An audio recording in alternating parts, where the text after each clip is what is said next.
and then we had to go down and into the bunker where the tank was held, steal the tank, and the rest of them were all like, "Oh, what should we do? I don't, maybe we should we should sneak down, and one of you could sneak this way, and one of you can sneak that way." And I just thought, okay, going to set my rifle to automatic. I'm going to stick a grenade on the grenade launcher at the end of it, and I'm going to run down the stairs. And when I get to the bottom, I'm going to shoot a grenade at that point there, because it should be in the blast radius of 2 of the guards, and the rest of them were like, "What? Wait, no!" and came running down the stairs after me. It's like, we're here to steal the tank. We're not here to do fine things, but that devolved into quite a violent firefight with automatic weapons and everything. It was amazing fun, because normally we didn't play a game like that, and it was just a one-off. Our established character, when you've got established characters, you're like, I can't afford to have a fight, because if I have a fight I might get injured, I might die, and then I've got to create a new character, and that's a whole pain in the butt. But you can have fun with things like that sometimes. We're nearly out of seed again. We've still got all of this bit to do, although nearly all done. It's good. So 12:30 in the day. It's 10:15. So we've been running almost 2 hours. I think I should be able to drop the game speed back to 3x. For some reason I had the game on 1x when I started, so we need to catch up normal time. So it's now gone midday, but we're nearly done with this. How are we doing with the seeding? How is the coverage? I think there was a little bit there we might have missed. This is looking like fairly good coverage. I'm not seeing anything bad here. We did... we're going to roll it. Yeah. I guess we're going to need the Lamborghini for that. Yeah, and that's something I got from playing with seasons in Farm Sim 19. Realism has suggested that you should probably run 3-day seasons with 3-day seasons, and rather than running a one-day season at real time, running a 3-day seasons at 3x time means that you don't have any extra time to do something. It's still, daylight is going to be 12 hours, whether it's spread over 3 game days or 1 game day. But also, with the British climate, there's a lot of rain. And you can be totally hosed by playing a 1-day season. And yes, September it's going to rain all day. Well, dang, I can't harvest because it's raining. And October, my crop's going to be withered. So by having a couple of days, there's usually a small window where you can do a thing, where you can get the harvest done between rain showers. For this one, I decided to go for 4-day seasons. And technically, 4-day seasons means 1 game day is the equivalent of 1 real world week. So this game day is the 2nd week of September. And if you work calendars, then it kind of makes sense. Okay. But normally I've gone 3-day seasons times 3 time. I've seen some people doing a times 5 game, and that could push things a little bit. I feel sometimes. Oh, we're out of seed. Sometimes I feel that can push things a little bit too fast.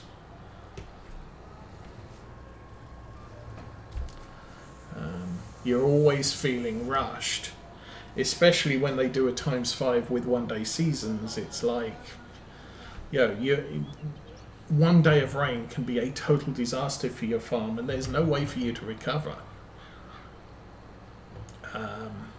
Which, if that's the challenge you want, okay, so be it.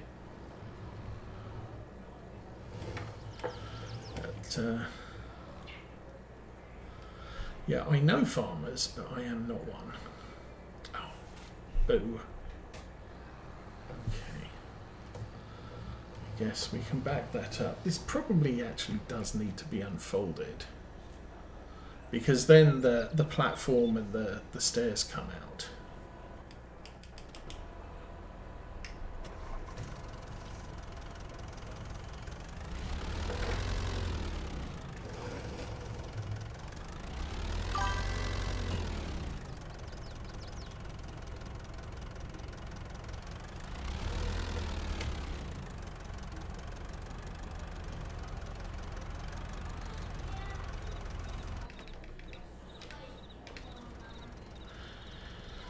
Yeah, we have a friend at church who grows cows. I think he used to be a dairy farmer, but he said there's too much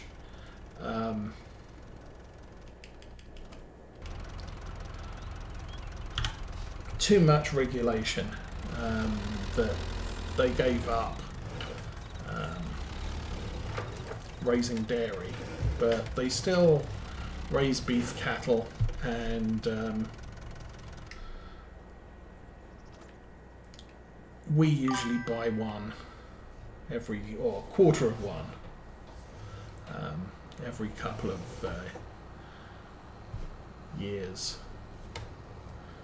I mean, there's only 2 of us, so we can't even eat quarter of a cow in a year. But we are due to get some more cow. Where did we get up to? Oh, over there. This month even. So he should, or his wife should be contacting us and telling us when and where and who to call.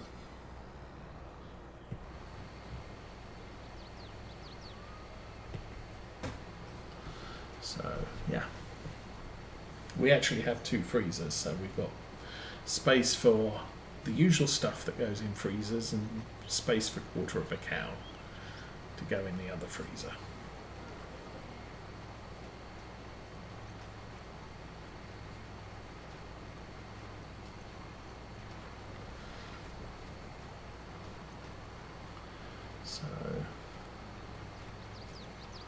So yeah, I don't know exactly how farming works, but I have watched, I watch people like Millennial Farmer and Tom Bemberton and a couple of other YouTubers who run farms. Yes. So I'm aware of things like, of general farming. Actually, when I was back at school, one of our school trips was to visit one of the local dairy farms. So we got to meet the cows up close and personal. But then, if I'm interested in a thing, I will search. So, for example, I knew we were getting beans, peas, and spinach as new crops, but we were only getting the self-propelled stuff. And typically a self-propelled harvester costs $500,000. So, okay, if I want to be a pea farmer in Farming Simulator 25, what are my options? Because I'm going to need a absolute ton of cash to buy a pea harvester, and that's quite a big thing. The only thing I'm going to be doing is harvesting peas because that's the only harvester I could afford. So it's kind of an off-putting thing. Now with sugar beets, we have access to tractor-hauled toppers and sugar beet harvesters. So if you want to do a small sugar beet farm, you can. And there's a cheap option. Less than 100,000, you can get a farm started doing sugar beets, and you only need about 180 horsepower tractor to be able to do it. So, kind of nice, really. So I was wondering that while Giants hadn't given us access to tractor-hauled equipment, is there really any? So that started me down the rabbit hole of researching pea harvesting and bean harvesting. It turns out Oxbow does all of those fruit harvesters, and all of them are self-propelled, but there is a tractor-hauled bean harvester, I want to say. So spinach, you need the big thing. Peas, you need the big thing. But there is an Oxbow bean harvester that will hitch to the back of a tractor. But that doesn't really, they didn't give it to us, so we don't get one of those.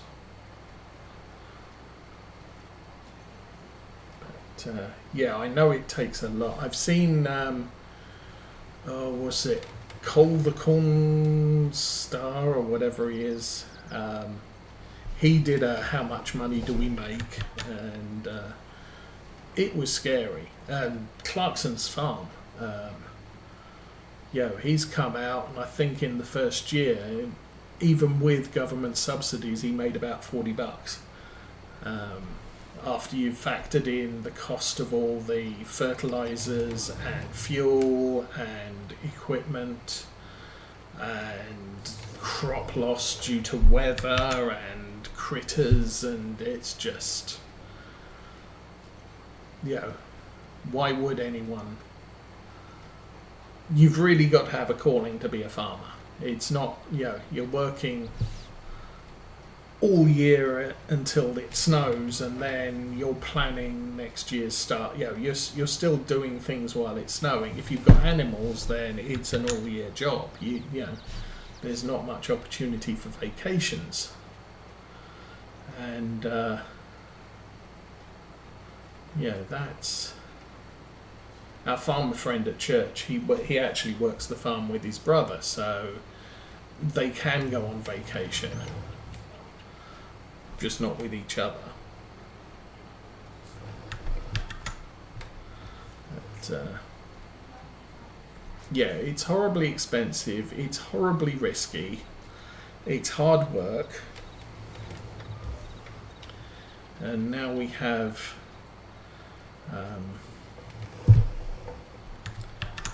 the UK governments have basically got involved and said, hey, when you die, you have to give us 40% of your farm in taxes, and then you can hand the rest off to your kids. And the farmers are like, but we don't make any money as it is.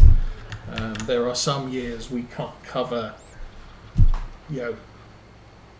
home expenses, let alone, the farmers well. And the British government's like, who needs to farm? It appears that there are some politicians out there who have the opinion of some really dumb people who appear on YouTube cameras at times that say, hey, why does anybody need to farm? You just go to the store and get stuff from the grocery store.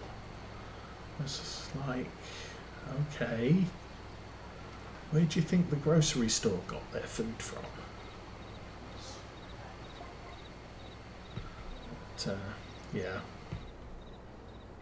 Okay, we are done planting stuff, oats. Now I'm just going to drive across the field that I just planted, which is really bad, although I do have a tractor, so that probably alleviates some of the compaction. Still.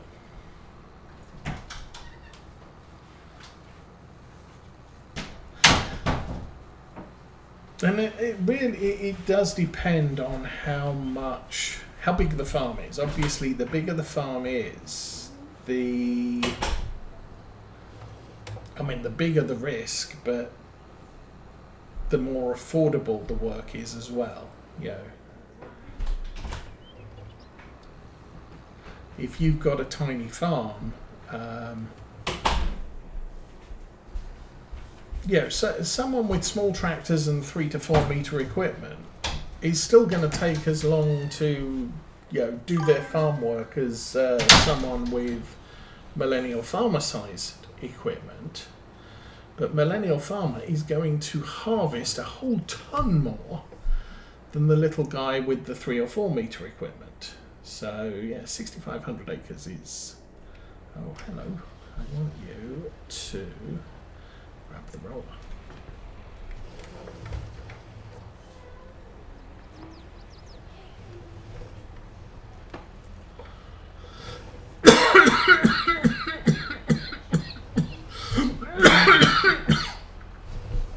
That's all.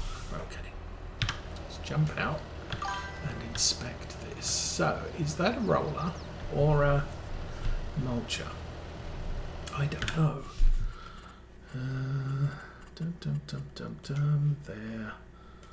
There, that one. Okay, that is a field roller. That's a grass roller, and that's a mulch one. Right, okay, so we do have it on field roller, so that's good. Does that actually say power roll, multi-roller, field roller? I'm thinking that those words there may actually change. I could check that. So, that there says field roller. That now says grass roller. Well, that's good to know. I guess in future, if this piece of equipment ever comes to Farm Sim 25, I'll just be able to walk up to it and look at the words on the side. It'll tell me what it's meant to do. Well.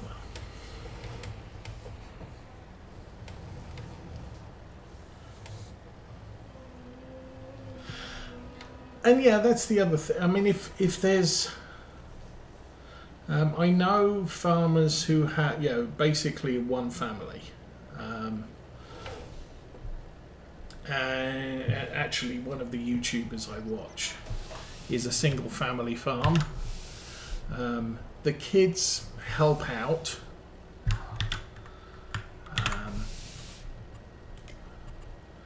Especially when they, if they have an orphaned calf, then the kids get to feed the orphaned calf and get the money from the sale at the end of the year when they sell it. But it does mean that they don't get to go on vacation very often. They only have they do a small amount of arable, typically barley or oats or something to feed the cows, and soybeans that they sell. Sometimes corn as well, but it's a very small operation. They got a tiny harvester, but their major operation is beef cattle. But that does mean that once the fields are planted with the soybeans and the corn and the barley, they can take a vacation over the summer, because all the cows need to do is, eat the grass in the fields. It's not until winter when they have to make sure that the cows have food for winter. There's a lot of hay supplies and stuff like that, and grains. So that's. But with Millennial Farmer, he has, he's arable, so he'll take vacations over the winter, but his dad's around during the summer, that he can look after the farm. But also with arable, there are, you can plan your vacations around, well, we've planted, we've fertilized, we've done all the things. We need to go out and inspect the crops once in a while, but really the crops are going to take care of themselves until it's harvest time. So while there's stuff to do, there is a little bit of a lull, at least it appears from watching him. But if you own animals, you really don't get time off over winter because there's no food in the ground for them to eat. And then also with arable, when there's snow on the ground, there's not much you can do. Because your plough ain't going to stick in the ground. And cultivators are going to break. And seeding doesn't really work, so that's all the thing. How's the texture here looking? Oh, we're making a difference. So once again, we're going to have contrast as we go around here.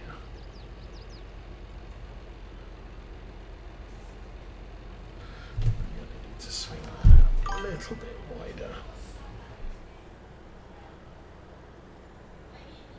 Exactly, but it's sort of a little bit possible that you can take your paperwork with you. It's kind of like my job.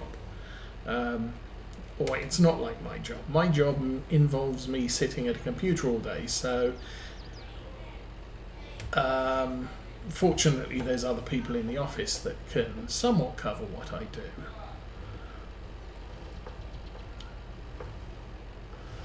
But I've done things that, I've done work in the past where, I can take my paperwork with me. My dad could do it. He was a surveyor, quantity surveyor. So he would actually, when we went on vacation, he would go and look at shopping centres and office buildings, just as a,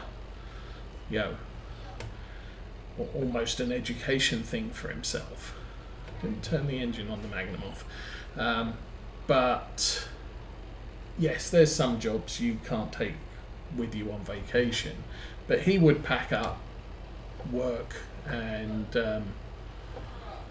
on important jobs he would at least 1 day, 2 days on the vacation he would unpack his work and he'd sit at a table and work all day.